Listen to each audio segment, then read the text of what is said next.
We all have those children's books we remember, right? The ones that, first opened up worlds for us. Oh, definitely. Pure magic. But beyond that nostalgia, what actually makes a good kids' book today?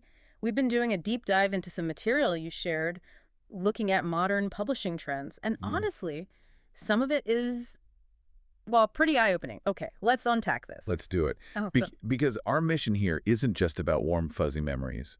It's about really understanding the artistic side, the creative choices, and yeah, even the ethics behind the books landing in kids' hands. why it matters so much, right? Exactly. These aren't just stories. They're foundational. They build, imagination, empathy, how kids think.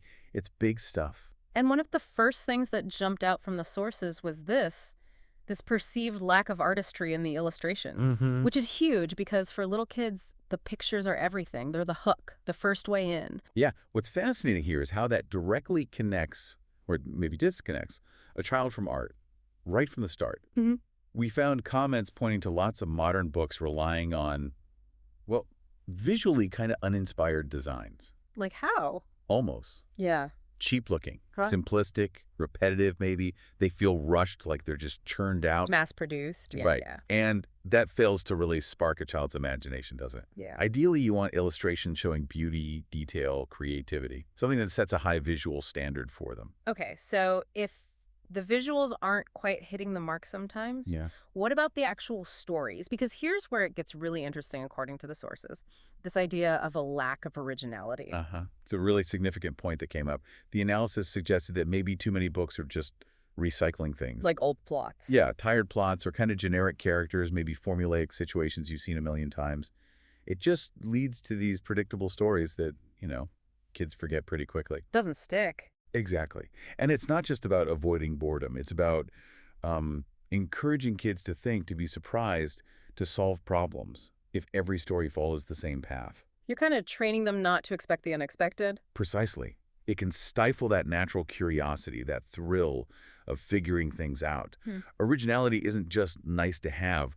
The sources argue it's essential for, expanding their imaginative horizons. Okay, that makes sense. But then there was this other trend mentioned, which felt maybe a bit more troubling. Introducing themes that aren't really age appropriate. Ah, yes. This raises a really important question, doesn't it? About what children's literature is actually for. What did the sources say specifically? Well, there was concern about content getting maybe overly dark or confusing or even pushing specific ideologies sometimes. Hmm. Things that might expose kids to concepts that are just beyond them, Mm. emotionally or cognitively. Stuff they can't really process yet. It's tricky. You don't want to shield them from everything, but Right. But literature has this responsibility, doesn't it? To be a safe space, but also stimulating. A gateway. Not something that burdens young readers with, adult anxieties or controversy they just aren't equipped for. and it wasn't only those three big things, was it? The sources also flagged other stuff. Yeah, a whole host of things, like books that feel more like lectures than stories. Too preachy. Right. Yeah. Or relying on trendy gimmicks that date quickly, Yeah, and even yeah. just poor production, flimsy books where it feels like quantity definitely overshadows quality. But it wasn't all negative. There was a counterexample highlighted, wasn't there? Thankfully, yes. A book called Lights Out, Daddy. This was held up as like a breath of fresh air. What made it stand out? It apparently offers real originality in the story, just a warm, relatable bedtime routine.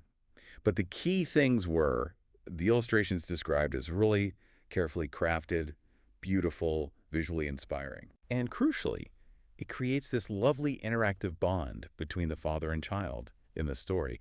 It sort of reclaims that ideal we were talking about, beauty, originality, and that connection across generations even. A good reminder of what's possible. Definitely a powerful one.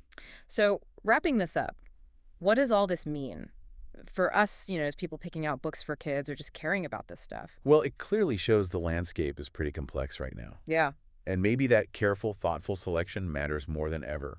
It's not just picking up any bright cover. True. So maybe the final thought for you listening is this. Based on what we've discussed from these sources, how do you think we can best support that deeper mission?